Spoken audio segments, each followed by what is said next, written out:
Good afternoon. The Ohio Innocence Project has become involved in the case of Kevin Keith because of serious concerns that he was wrongfully convicted.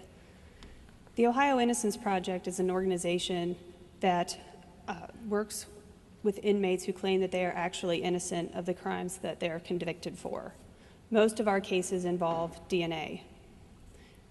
During our work and the exonerations we've seen, we've come to understand some of the causes of wrongful convictions.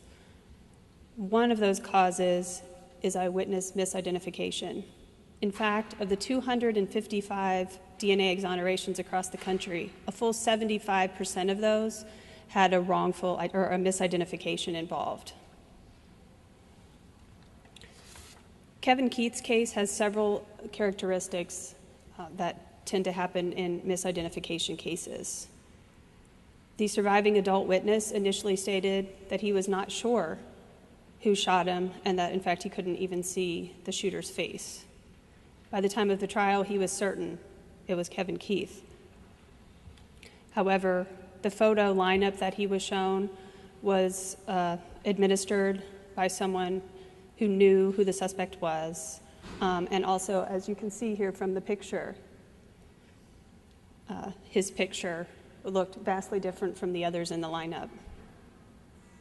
In addition, a second witness to the crime was not able to identify Kevin Keith and eliminated him as the shooter, and a third witness was only able to identify him after seeing his picture on TV when he was arrested.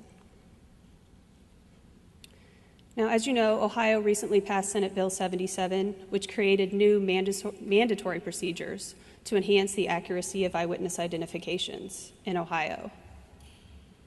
Specifically, now in Ohio, there must be blind administration of identifications, meaning that the person who is giving it to the witness doesn't know who the suspect is.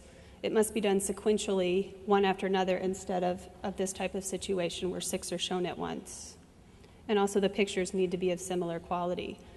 And this was enacted with bipartisan support based on research showing that this type of the lineup that was done in Kevin Keith's case and others is what can lead to misidentifications, even when everyone in the case is working under the best of circumstances.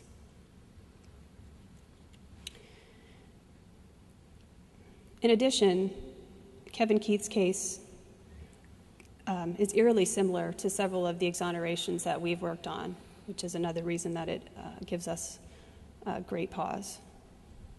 There are chilling similarities between his case and notable exonerations, including Raymond Towler, who was exonerated just this May after serving almost 30 years for crimes he did not commit.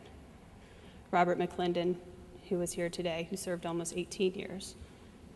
And also Clarence Elkins, whose ex-wife, Melinda Elkins, played a huge role in helping him secure his exoneration.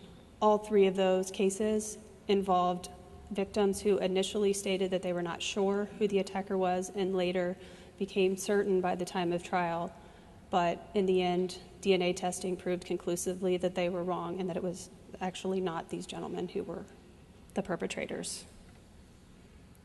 The only distinction separating Mr. Keith's case is that he does not have DNA evidence available for testing to exonerate him. So for these reasons, the Ohio Innocence Project is joining and asking the parole board and Governor Strickland to grant clemency to Kevin Keith.